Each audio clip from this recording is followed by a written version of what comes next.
Great. Okay, we are on.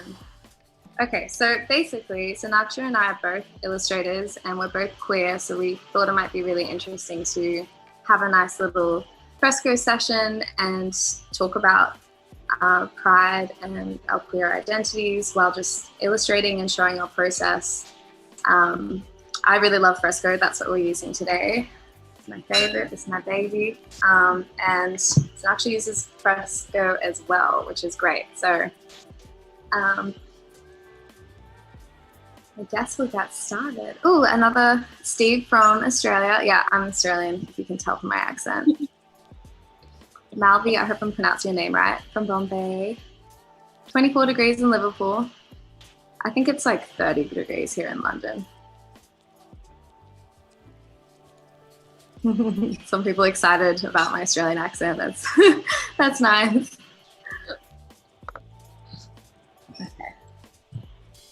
Cool. Should we start?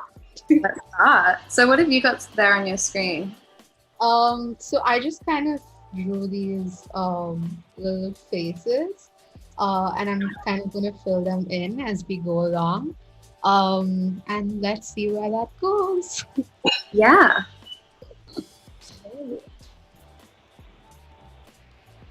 So I've noticed you've got a few different skin tones as well. You want to talk about that? I mean, it's a part of all of my work, I think, to kind of definitely represent different people. And I think a huge part of why I got into illustration was to challenge mainstream ideas of representation. And as a fat person, I barely saw myself in books or in anything, honestly, growing up. So it was really for me important to kind of address that in the work that I do.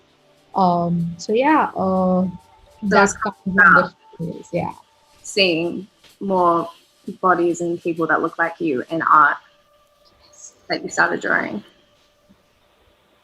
And it's so powerful, right? To just like be able to see yourself in in the things you're reading, in the things you're watching, in the things you like. I think there's a whole different power to that. What about you?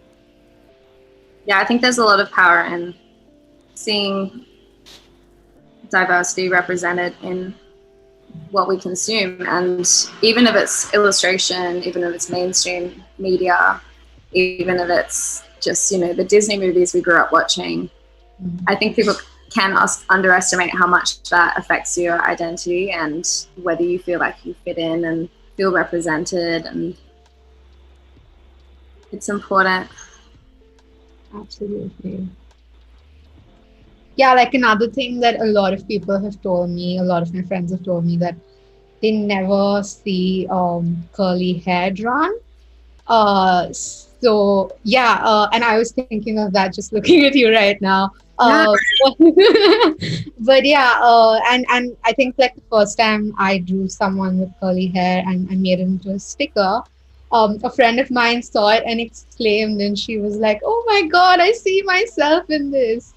And just seeing that kind of joy at being represented was just.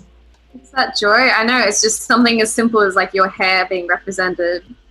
Exactly. My friend Kay, she does really beautiful photorealistic illustrations, and she did one drawing of a girl with curly hair like mine, and got so much like support from the community because people were just like, I never see my hair represented, especially in that photorealistic style, because it's just so much fun to draw. But like that doesn't mean it shouldn't be drawn. Exactly. Absolutely. Another friend of mine, she's a comic book artist. She did like a little series. Sorry, that's our cat in the background.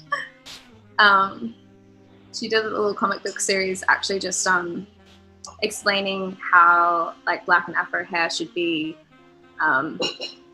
represented in comic books, because, you know, like something as simple as like depicting the character going to bed without like a silk wrap or something to protect their hair. So, like, just little things, like it was like a little educational series to make sure that it was like realistic representation of like different hair types in comic books, which are just, these are things that you don't necessarily think of if you have the privilege not to think about them. Exactly. That's so true.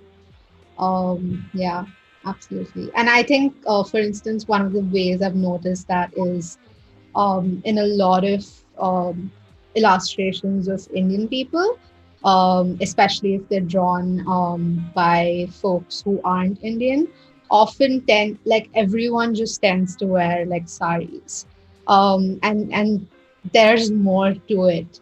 And not everyone in India wears saris. There's like a whole range of things that people wear. So I think that's literally how it is with all culture. I mean, I think that's why it's also important to have people represent themselves in some way, right? That's right. That's why we need to see artists like who are Indian drawing rather than people who aren't, like to actually represent authentically rather than just sort of boxing it in. Yeah. And that's why we have artists from all walks of life creating work and contributing visuals to the world. Yes. Somebody's mentioning the cat. Someone said, I can hear a cat. It said, find the cat. Robert said, thought it was our cat. No, it's the cat in my place. We need the cat to jump up and say hello. I'm sure he will at some point.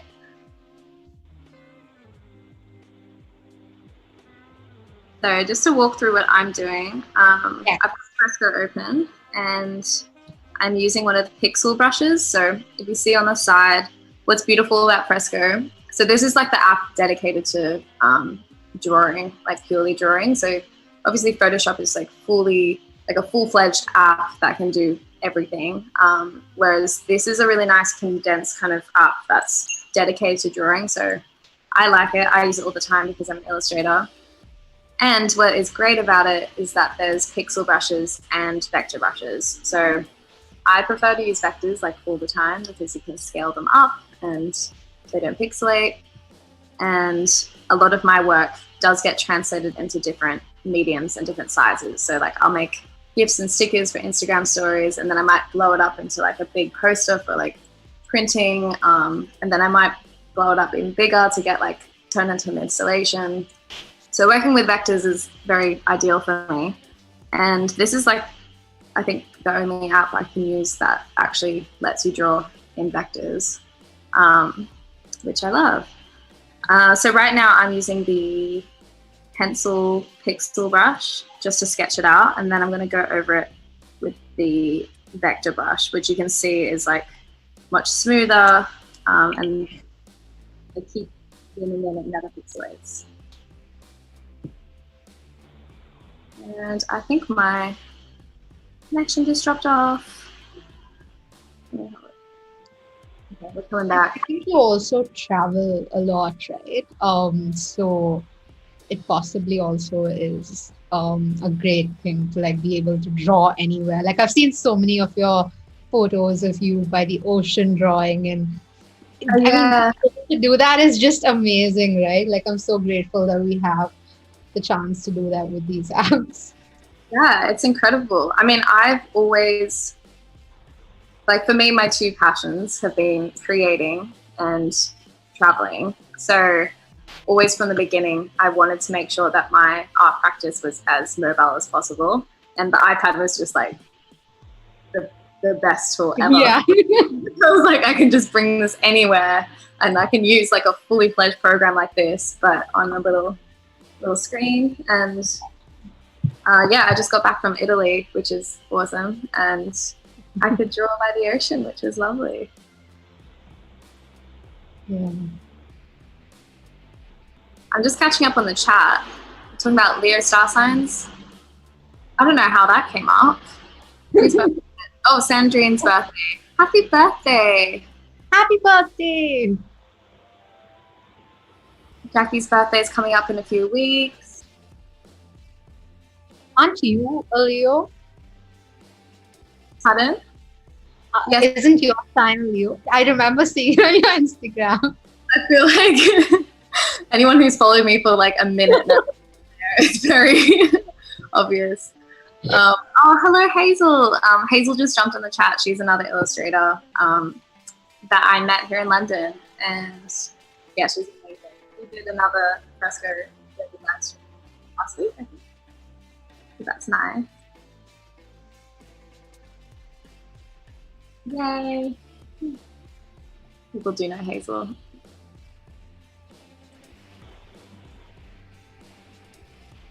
So yeah, I thought I might do like a little sticker series about Pride. I don't know if we have anyone watching today who's also queer or Tell us if you're queer. Hey.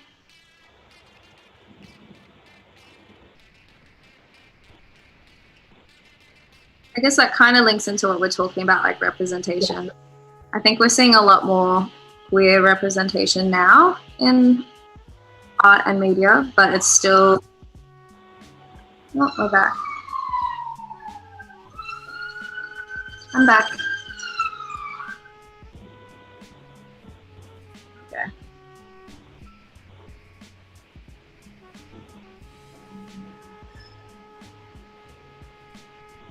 But yeah, it's still a very limited representation that we're seeing.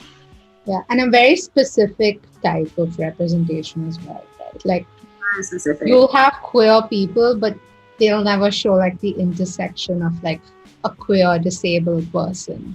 So I think, yeah, we still have to like do more work in terms of really looking at various intersections. I think for a long time I've kind of hesitated in talking about being queer openly on my own platform, because I mean obviously I always have been, but I think because for me I'm like a cis white woman, I just don't feel like I should be taking up any more space in the queer community. I don't think we really need to see more people who look like me represented. And I think that there needs to be room made for other queer people to be shown and get hired for creating that kind of work.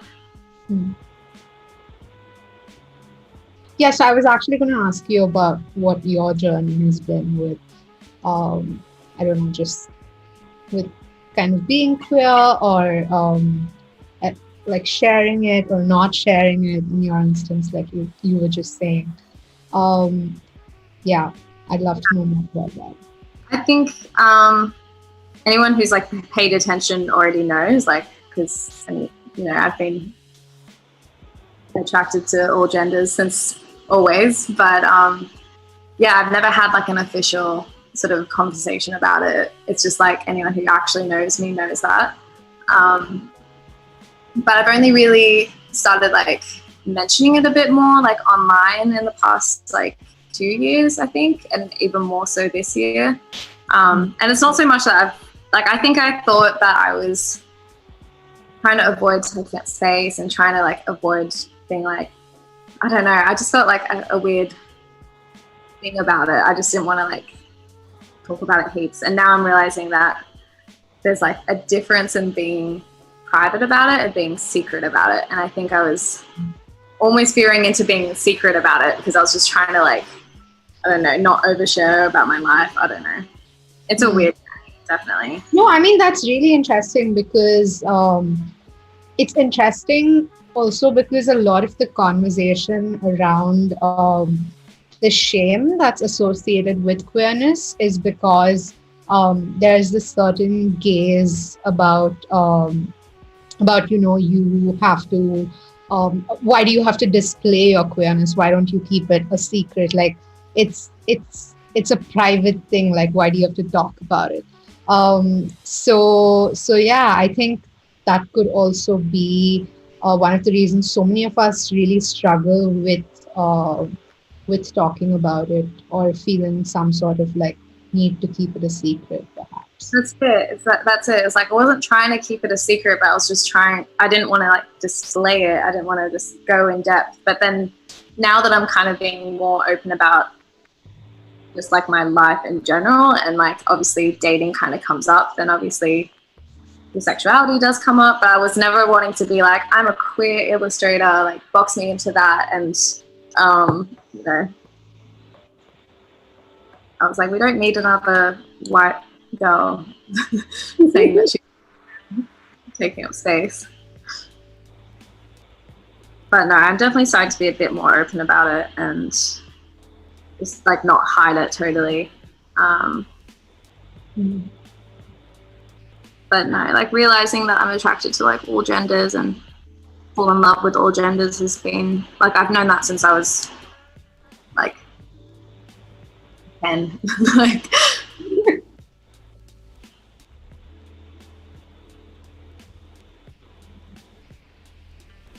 since watching Disney movies actually, and realizing that I like. That's interesting. So did you have like a particular moment? I mean, I don't know. I've seen some people talk about like, oh, I had this one moment where I realized. But I didn't really have a moment like that. For me, it was just like a larger realization. Did you happen to have a moment? No, yeah. See, I didn't have like this moment. I think it was more like I've always felt these things, and I didn't realize that was something to like put a label on, kind of thing. I just assumed that like I've always found everyone attractive, and yeah, it was kind of just like, oh, actually, like identifying that way. That was the moment that was a bit scarier, but realizing those emotions, like they're always there. Right. So, I mean, for me also was quite similar because I always felt like, yeah, of course, I like all of these people, or I feel attracted to all of these people, or I feel really different from so many of my friends.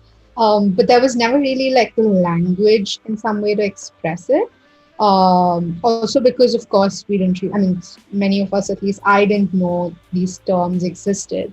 Um, so yeah, in some way, like finding it was also as I think as scary as it was also liberating in some way. And scary because of course like there's so much stigma associated with it in the community. But liberating also because then you realize that hey, there's a word for what this is. Oh.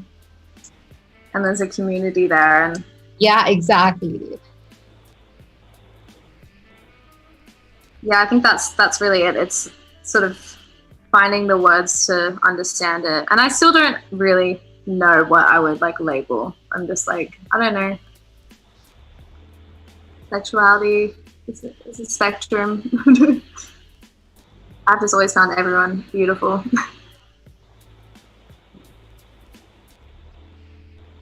Yeah, and it's also in some way for many of us like constantly shifting, right? Like as we grow, we also kind of keep trying to explore more things. And I think like having the space to explore that is really nice. So yeah, I think I mean it's okay to like not really have a single label. And I love, by the way, how both of our styles are so different. So different. We're doing like typography and like stickers, and you're doing like full-on portraits, which are gorgeous. That's good. I'm just catching up on the chat. Stephen said he's an ally. That's great. I'm seeing a little rainbow flag pop in. Hi, Dark Hours. Stephen mentioned, have you seen much of the transphobia that's cropped up in the LGBT groups in recent years? It was quite overt at Pride last year. Yes, the transphobia has been, I don't quite understand it. I think that's something that's not necessarily talked about enough, is that even within the queer community, there is other forms of like, I don't know how to word this right, like exclusion and discrimination. It's like we've got the queer community, but that doesn't mean it doesn't have its faults and it doesn't have its own issues, such as transphobia. And I think that last year they had a different march. Like, I don't know, I'm still catching up on what it's like here in London. Yeah, no, that's right. I mean, I think within all kinds of communities, there's always some form of exclusion that happens. And it's really sad to see that because And it's also it's really painful because you kind of come to that space hoping to find community, but then you don't. So yeah, I mean, it's really heartbreaking. That's a beautiful quote. Within all, confusion occurs. Oh, I keep popping out. Sorry, guys. I'm back.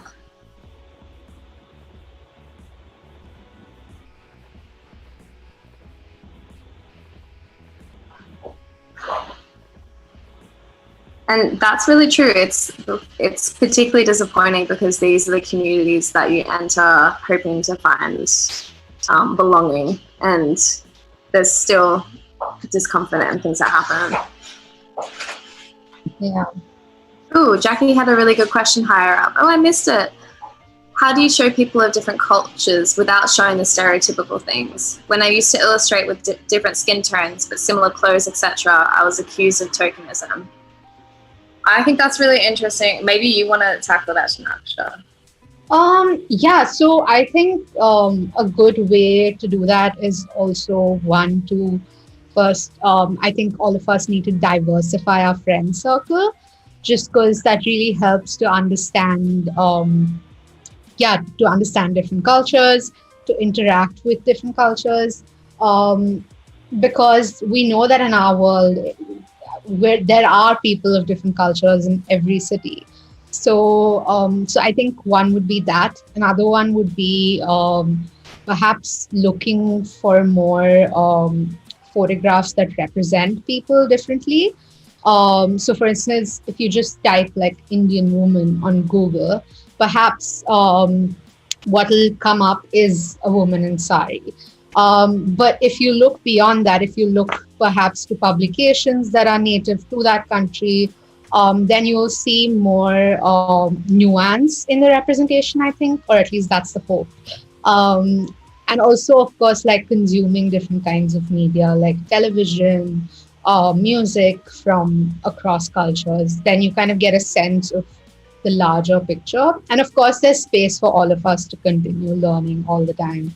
I also learn a lot from reading, I think. So yeah. What about you? What do you think? That's, I think, really interesting. I was thinking the exact same. It's about doing the research, and I think taking a lot of responsibility for the media that you're consuming. So I think if you are making a conscious effort, and it is hard to, follow more creators from different backgrounds, to read more books from people of different backgrounds, so that your own view is more nuanced and more diversified, and like having a more diverse friendship group. I mean, you can't just like go out and seek people to be, but I think it says a lot if you're, choosing to, like, if you're thinking about the spaces you're entering and, are they all white spaces? Why is that? And like just making a little bit more of an effort. But it's a journey, and I think talking to people and learning, just being more considered in the images you produce, which is always something I'm always like trying to think about. It's very easy to just like quickly produce work and then just be like, oh, I better like put in a brown person for diversity. But I mean, it's the same that like brands are doing campaigns and they're like, cool, let's just put in a brown or black model so it's diverse. Like, no, that shouldn't be the end goal. Exactly. For diversity. It's the deeper thinking and learning, researching, diversifying your experience. I don't know what I'm talking about now, but you get what I mean. Yeah, absolutely. I mean, for me, honestly, one of the reasons that I kind of began, my exploration with drawing itself kind of began from a place of wanting to draw something different from what I see, because I couldn't relate to what I was seeing, right? So yeah, I think we also need to make space for more people from different cultures, like we were discussing earlier, so they can bring in what their perspective and understanding and experience is without us like appropriated. and understanding that there's room for everybody. I think we're very, especially if you've had any sort of like, you know, like it's hard to find space in the art world as a woman, and it's hard to find space in the art world as a queer woman, as a queer brown woman. We're always like fighting to find space for ourselves. But it's almost like when we get that space, when we get to have that position where we like are in the art world, we're very protective of it and we don't want to let anyone else in. But you actually have to be like, no, there is room for all of us. We can all have a seat at the table and we should all be making work, and it's okay. Like, you know, someone else getting an opportunity doesn't necessarily take that opportunity away from you. Absolutely. Yeah, the more the merrier.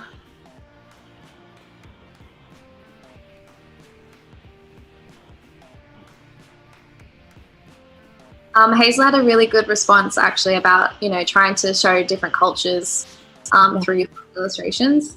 Hazel said, I totally draw people in the street. I live in East London, such a diverse culture and such a good way of showing reality and that nuance, not tokenism. I think that's true. Like, even if they're not your friends, I mean, these people exist. Absolutely. And even if it's not you physically seeing them in the street, say you live in a small town, you live in a much more homogenous culture, is that the right word? That's not diverse. Right. We have the internet and we still have access to like these, there's still access, there's still ways. It's gonna take effort, but I don't think it's really an excuse. And I grew up in a super like white neighborhood, and I had to make the effort, honestly, to just make sure I wasn't a product of just coming from a white neighborhood. Right. Yeah, that makes so much sense. Yeah, I think also just like drawing the people you see, whether that's on the streets or whether that's on TV, that also possibly would really help, like Hazel said.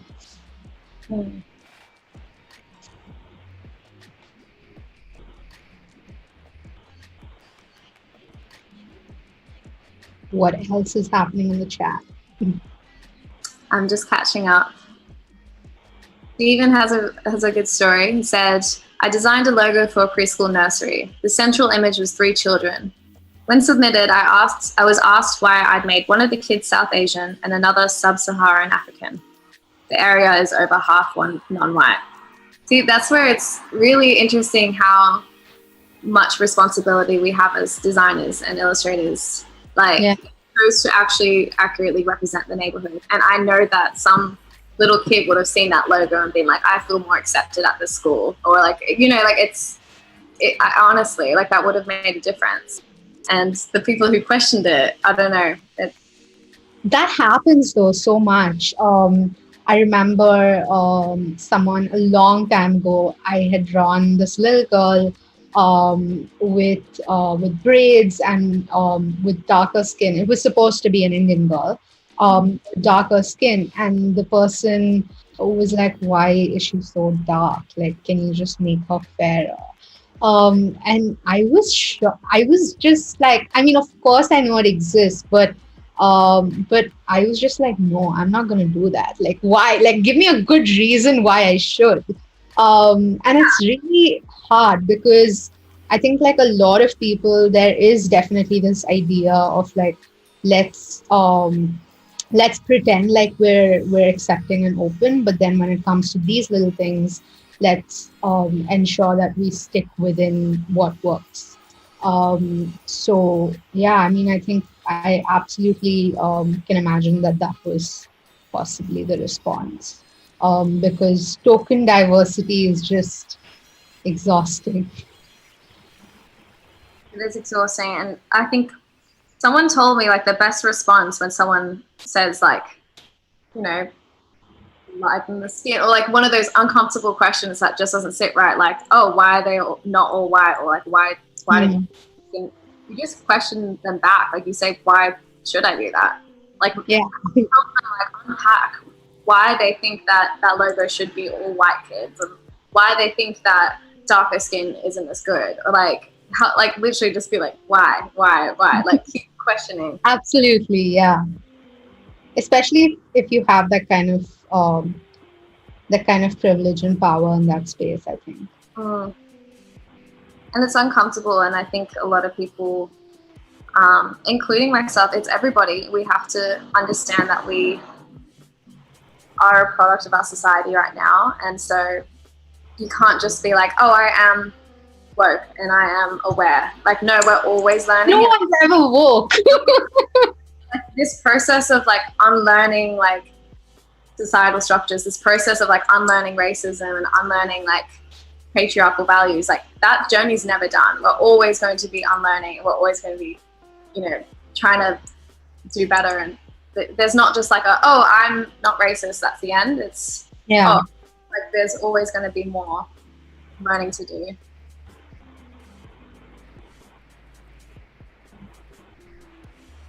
I made like a sticker series recently. So a lot of my work is like typography and just quotes of my own thinking. So I made this sticker recently which said, what did it say? I don't remember. Something like, admit when you don't know best, and listen before sharing your opinions, and understand, like, be okay with your opinions changing. And it's just kind of about like having less ego and being open to learning, because I think even people, like, it's even more dangerous when people think that they know best and they think that they're really woke and they think that they are never problematic, because that's actually a problem, because you always can be and there's always room to learn. And what we have to do is have less ego and just listen more, basically. It's actually really cool because this is something I was speaking about with a friend recently, and I've also been thinking a lot about how we are so attached to this idea of us being like good people that that we're not able to kind of move past it if someone calls us out or if someone says you can do better. And I think the first step is really just acknowledging that you're not a perfect person, and that you're going to make mistakes. You have probably already made a lot of mistakes, and that's okay if you're willing to kind of learn from it. What did you said something about, I want to write that down, like about being so caught up in being a good person that you can't acknowledge. I think I said that we're so wow, I have forgotten what I said myself. We're so, did I say obsessed? I'm not sure what the word I used was. Maybe if someone in the chat caught it, they can tell us. It captures it perfectly. Yeah, we're so caught up with trying to be a good person. Yeah. And it's like once we say, no, I am a good person, it's like we almost feel attacked when someone does criticize us. Exactly. And we're constantly trying to prove that we're the good person. And that leaves no space for learning. Yeah, it's healthy to admit that you have room to grow, and just have less ego. Oh, someone said watch the replay. I mean, yeah, I'll go back and watch the replay.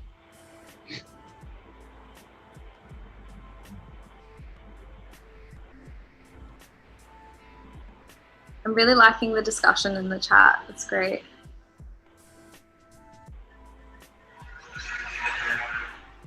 So yeah, like I said, a lot of my work is just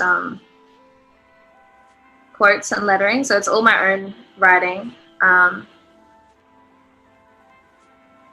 So right now I'm just really inspired by the chat. So I'm just gonna write down a few things and then make it prettier later, or make it prettier now I have time.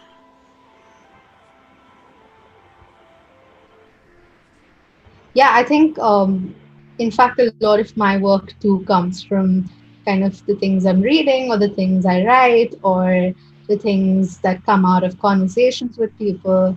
And I think that's really just such a rich way to kind of learn from each other, right? Because we all bring so much with us. So much in terms of like our own knowledge, but also so much in terms of our experiences, perhaps. Yeah, our experiences as well. It's just human experience.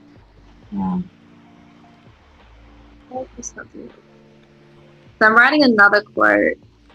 quote for myself about like just on the same topic, because we're like, you know, take responsibility for the media consuming and trying to be, you know, diverse in our friendship circles. Like these are all really good things. And I think the extra step as artists and designers is not even just being conscious about what we're consuming, but also about what we're producing and the responsibility that comes from that.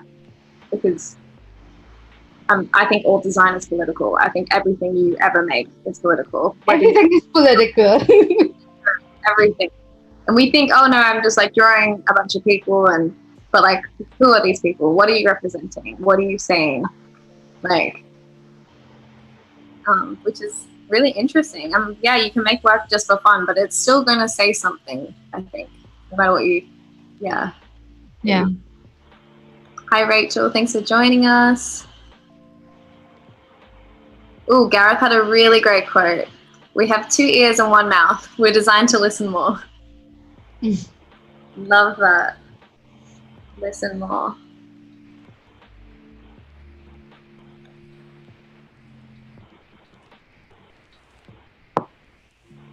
So I'm going to turn down the opacity.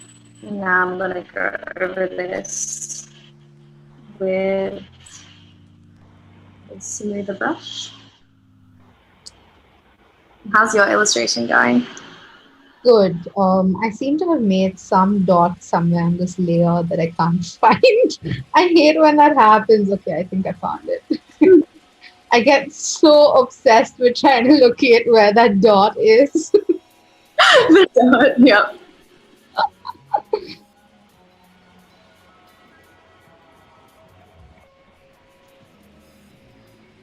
I feel like today on this live stream, I've been so much more nervous than I usually would be because this is such a big topic. And I'm just really grateful that you're here and that you're comfortable talking about it with me. Me too. I'm really said, excited that we're speaking about this also because there aren't too many spaces where you can just like candidly chat about it. Often spaces that exist are very like, here's a panel and here are your questions, speak about this. But I love how this is so open in terms of like one topic flowing into another and us just exploring as we go. Yeah, like nice and organically. Exactly.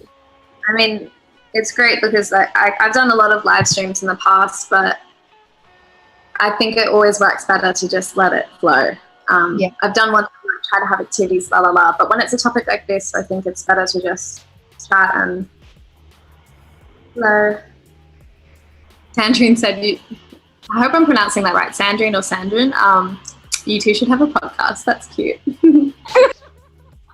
Sean said, you should be doing US streams. Yep, I think so. Stephen said, we all have prejudices. It's normal and natural, part of the human condition. What's important is to recognize them and consciously examine our decisions to see if they were based in fact or prejudice. I think that's true. I think you can't avoid having prejudices. And yeah, the important thing is to examine them and to be aware of them. Because a lot of the time we're not aware. And that's why we need to, I think, help hold each other accountable and like question each other. Like that's what I was saying before about asking them, like, why do you think like that? Why do you think we should do? And I think if we were less afraid of speaking up around our friends and co-workers and questioning ways of thinking, and I think people would start to be, I mean, obviously it's your responsibility to unpack your prejudices, but if as a community everybody spoke up a lot more openly like we're doing now and challenged each other without it being so offensive and just being like, why do you think like that? Let's talk about it. Let's unpack this. Right. That would be encouraging open communication. That's so true. Welcome back, Catherine.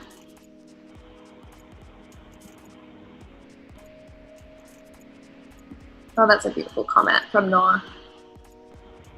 What is it? She said, or they said, sorry, we come to life naked in a lot of diverse forms and colors. We'll also leave life naked.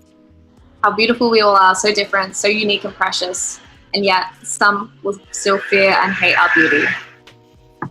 It's true. So true.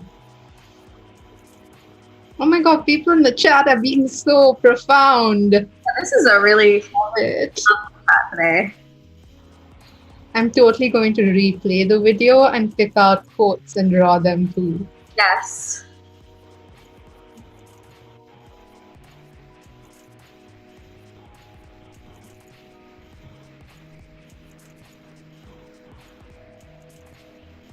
How's your piece coming along? I mean, mine is just like a bunch of scribbles right now because I've just been so involved in this chat. Yeah. I'm loving it. I'm really loving it. This is definitely like what my sketchbook would normally look like. And I do use Fresco pretty much as a sketchbook a lot of the time because it feels very natural.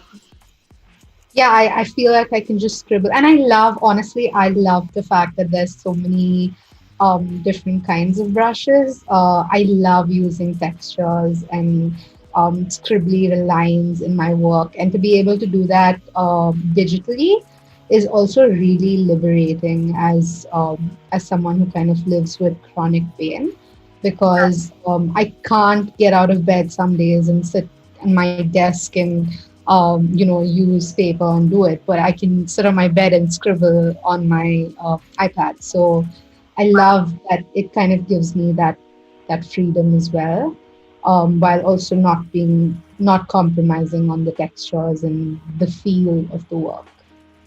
That's something I never actually considered, is the freedom mobility-wise that the iPad gives. Like, I always thought of it in terms of I can travel anywhere with it, but it was also can't get out of bed some days. It means that they can do these full, beautiful artworks without, being a massive strain physically. Yes, so much of the work that I do is often on these days where my pain is so intense that I can't get out of bed, and I just sit there and scribble away and make art, and that really kind of just helps distract from the pain and also just feel like, I can still continue to express. So yeah, I'm really grateful that we have it.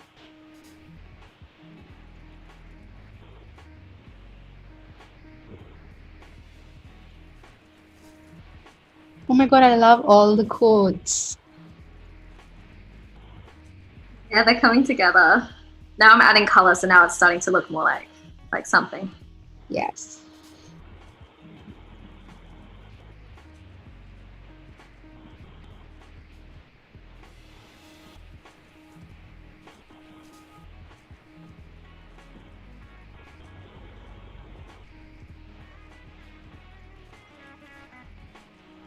Just hold on for 1 second. I'm going to grab my charger.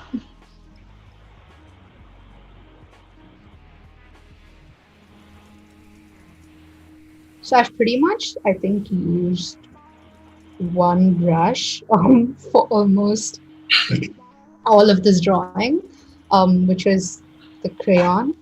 And I love it. I love the textures. It's so much fun. What are some of your favorite brushes if you use Fresco? Maybe Martina can read the chat when she's favorite brushes? Yes. I was just talking about how I pretty much have used this one brush, the crayon. It's like that. They're like, I just use this one brush all the time. I use a soft round. I actually think I downloaded this. I downloaded a brush pack, which is, the traffic is really loud where I live. So I downloaded a brush pack which imitates sort of like inky liners like this. So I use these brushes, these like felt tips. Yeah. So I think I just Googled like a brush pack that would imitate these. And yeah, I downloaded them and then loaded them onto Fresco, which just like blew my mind that I could even do that. Did you also know that there's a cool, fun way to now get like brushes, Kyle's brushes from Photoshop, onto Fresco. What? Yeah. So you can get all of Kyle's like inky brushes and all the other brushes. So you kind of just go here in the pixel brush section, and this little plus option, you kind of can click it and say get more brushes, and basically it'll take you to the website uh, Amazing. to download brushes. Great. Yeah, I think for me, because I've always been someone who uses Adobe Illustrator, so I'm using like very clean vector brushes, which look super digital. Like I always want my work to look very digital. Like look at that, very clean. Oh my god, I love how different both of our outlook is in this. So I've never really sought to mimic like real brushes before. So I never like got really into the brush world. Like, because I know some artists are like really into their brushes, and Yeah, I totally am. and then yeah, so now I'm starting to get into it as I'm starting to kind of make my work a little bit more like sketchy and not as digital. I'm starting to get really nerdy about the brushes, and this is exciting to explore.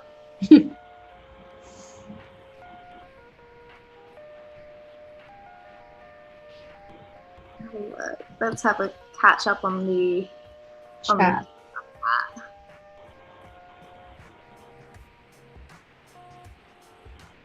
Gareth said, I know it's not about the numbers, but both Martina and Sonaksha have huge followings on Instagram. Any tips on getting noticed? Oh my goodness. I do hate this question, I'm not gonna lie. I think you should answer this. Because you definitely are a celebrity. No, I'm definitely not. I'm kidding. Oliver said, I find I get more followers when I stop posting stuff. I don't know if that says more about me or the algorithms. No, don't apologize, Gareth. I get this question all the time. There's no hard and fast formula. I'm sorry, I hate to say that. But I think if you're posting as authentically as possible, and if you're posting things that people want to interact with or want to share, that will help you get more noticed. Because if you're just posting like a portfolio, it's not always, like for me, this is my technique. I just think that posting a portfolio isn't that exciting. But if you're posting work that encourages people to interact or think deeply or comment, or just, you're fostering a community rather than followers. Think of your community as growing rather than a list of followers, and think about what you want that community to be. So for me, I lost 20,000 followers when I started posting about Black Lives Matter, and honestly, good riddance, because that's 20,000 followers I don't want, because that's not what my community is about. My community is very positive, very uplifting. I love the people that follow me, and they genuinely support my work. So yeah, it's about audience and community rather than your follower list. And I know artists who have 5,000 followers and they get such good engagement, and it's not about numbers. Like you said, it's not about numbers. Agreed. I think for me, the approach was honestly never to build a following. It was around the lines of I really wanted to find community, because I was like really struggling with not being able to get out of the house because of the pain. And just, sometimes that was like the only conversation I would have in a day, because because I couldn't go out, I couldn't meet friends, or maybe when I was awake, everyone else was asleep. So yeah, with the uncertainty of chronic illness, it really was a way for me to like build community. So that's kind of what I went looking for, I guess. And in some ways is what I found as well. So for me, it's more like, oh my God, all these people who are also struggling with a lot of similar things, or who are interested in all of these things, or who are also exploring the same things that I am, or who are exploring completely different things but are curious about this. So it was interesting to think of it in that way rather than to think of it as numbers.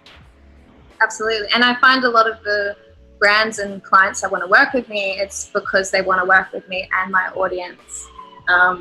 Less about, I mean, it's obviously exposure as well, but it's tapping into, like, I have a very, I think, majority female audience, and like, yeah, it's about your community rather than, I live near a hospital, so there's ambulances going past all the time. Oh my God, that must be really. It's all great, but Yeah. I'm blessed. I like the area, so, and I can sleep through anything, so I'm really fine.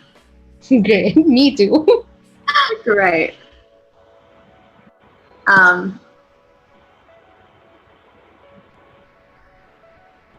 Gareth said, oh, he summed it up actually. He said, it's finding your voice then, so therefore your audience. Exactly.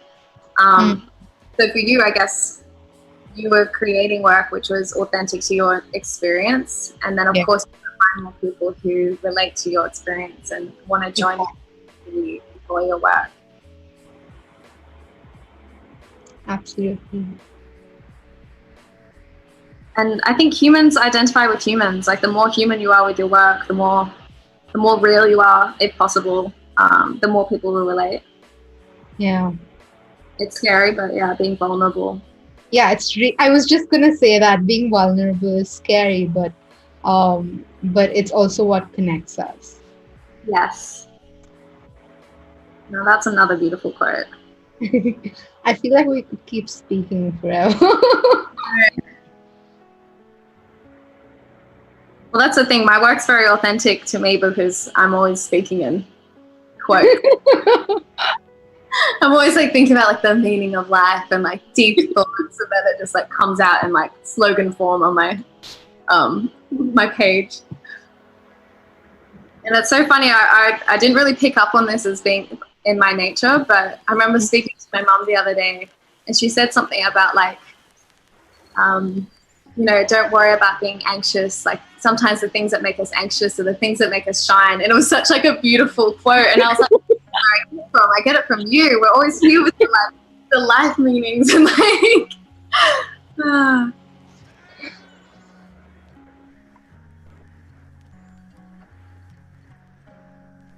But no, I'm a very sentimental and like overthinking kind of person. So actually,